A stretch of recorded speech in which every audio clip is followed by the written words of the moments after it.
Hello guys, મારું નામ શ્રીમંત છે. હું આણંદ બ્રાન્ચનો કાઉન્સિલર છું. મારી જોડે રિંકલબેન છે, એમની જોડે ડિસ્કશન કરીશું એમના experience related. Okay, hello રિંકલબેન, how are you? I am fine. Okay, તો તમે 6 ડેઝના ડેમો ક્લાસીસ અટેન્ડ કર્યા?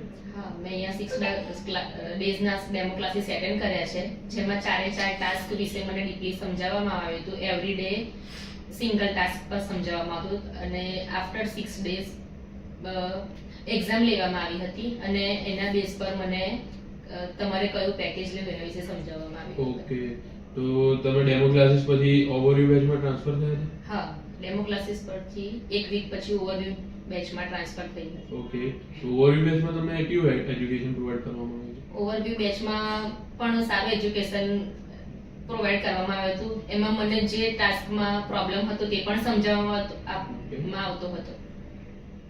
ઓકે, અને ઓવરવ્યુ બેચ પછી તમને સ્પીકિંગ મોડ્યુલમાં પ્રોપર ટાઈમ પ્રોવાઈડ કરતા હતા? હા, દરેક ફેકલ્ટી મને સ્પીકિંગ માટે ટાઈમ પ્રોવાઈડ કરે છે. ઓકે.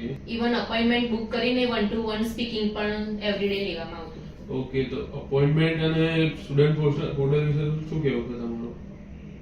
એપોઇન્ટમેન્ટ અને સ્ટુડન્ટ પોર્ટલ એ બેસ્ટ વે છે કે અપોઇન્ટમેન્ટ બુક કરીને આપણે જે ટાસ્કમાં આપણને ડિફિકલ્ટી હોય ને તો એ સોલ્વ કરી શકાય છે અને દરેક ફેકલ્ટી એનો પ્રોપર આન્સર આપે છે. ઓકે, તો અમારા માટે કોઈ ફીડબેક કે સજેશન્સ છે તમારા?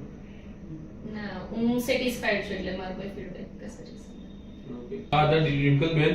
એમની જેમ તમે પણ એક્સપિરિયન્સ કરી શકો એટ જય મહારાજ એજ્યુ ફોકસ, આણંદ બ્રાન્ચ અને નડિયાદ બ્રાન્ચ.